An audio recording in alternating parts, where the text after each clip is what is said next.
Martí, you're preparing for your final match of the season at MATRADE Loftus Road. How much are you looking forward to that, and how have preparations been this week?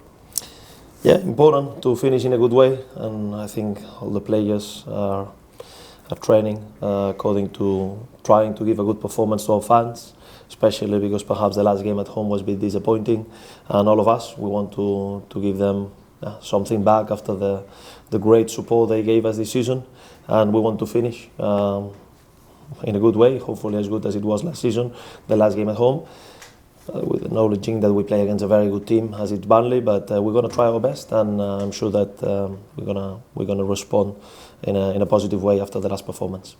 Do the last two fixtures sum up how challenging the Championship can be? The positive performance and result at Preston, and then by your own words, the disappointment of 60-65 minutes of the performance against Swansea. Yeah, definitely, and that's the nature of this league. And you know that I've been talking during the season that perhaps the main thing to get results in this league is to try to be as regular as consistent. Consistency is key, and it's true that we had periods with more consistency than others, but at the end I think that the team has responded in a positive way. We achieved the safety 4 games before the end of the season, which is already an improvement compared to last season, but we would like to respond now after disappointing performance in a positive way. So we know that we play against two teams that one of them has promoted to Premier League, the other one will be doing the playoffs, but we want to finish competing at the highest level that we can. Coming to the end of your first full season with QPR, how pleased are you with the way the team, the squad has evolved in that period? Look, I think that there is a lot of positive during the season that we can take, and some other things that we need to look at ourselves, and I need to look at myself to make sure that we improve.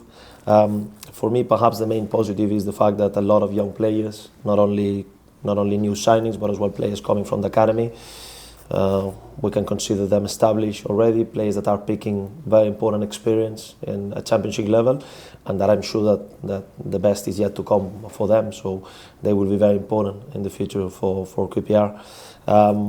Then for me and myself, obviously the first season was very challenging because of the situation where we were.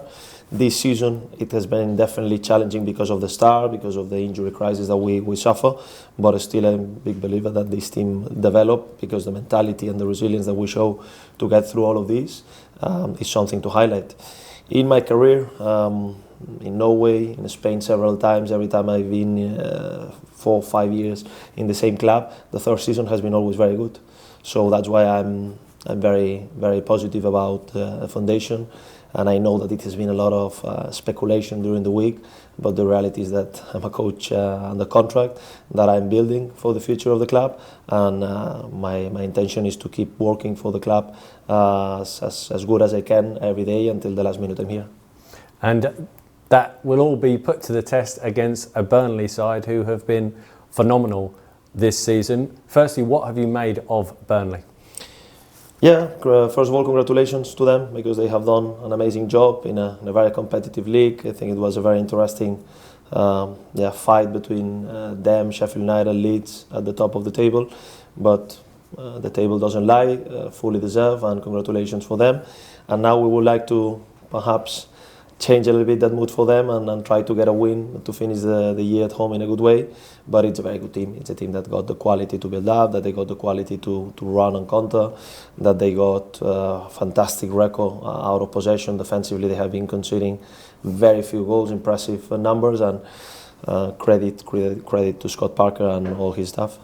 They've got an incredible unbeaten run. They've got, as you mentioned, an impregnable defence. Have you enjoyed the challenge this week of working out how they can be beaten, how you can get goals against this Burnley side? It's a good test for your squad. Yeah, definitely, and we pick an important point for us at that moment when we play away against them. But the reality is that we didn't create many chances during the game, a couple of them on counters. So we need to be better tomorrow on this. But we know that they are a very strong team, not only because they don't concede a lot of goals, because as well the way they dominate the games through possession, through the high press. So it's a very strong team in that sense. We have been analysing what are the areas, what are the spaces that we think that we can create some troubles, and hopefully tomorrow we can exploit that. Due to our position in the league in terms of being safe in the Championship, Does that enable you to take the handbrake off a little bit, as opposed to if we needed a point, for instance? No, I'm not very eager to talk handbrakes or whatever. For me, it's always all in, especially before a game. And I never, I never take a draw. I never take a point before a game. I know that we're going to play against a very good team, but we have done it before during the season, and I will never take a draw as a good result, at least before the game. So again, for me, it's about trying to play positive football. It's true that we are not having a lot of pressure because we put ourselves in this situation at the end of the season, but for me the desire and the energy to try to win the next game is always the same. And just a word on injury news. We know obviously Ilias Chair is back. Nicholas Madsen came off. You said afterwards that you felt it was okay. Just in terms of that player availability, what's that looking like for Saturday? Yeah, good news, because not only because Ili played already these 25 minutes and he's feeling good and he trained at high level this week, so we're building on him and he's very positive for the next games. But at the same time, Nico felt a little bit the hamstring, that's why we sub him, but he has been feeling better and training during the week. And the same with Jonathan Varane, that he had positive training as well yesterday, today, and he will be ready for, both of them will be ready for the game. And just finally, how much would you like to give the QPR fans that final win of the season, and it'd be a great way, final home win of the season, and be a great way to do it against such a strong Burnley side? Yeah, it will be the perfect way to finish the season at home, and yeah, hopefully we can give them a very good performance, because the fans have been once again amazing, and especially personally with me, I know that the last weeks especially was some tension until we achieved the points that we needed, but the fans have been always responding. So we want to have a good game, to play the football that we want to play, attacking wise, front foot, and try to give them a good morning, afternoon, and hopefully we can celebrate the 3 points at the end.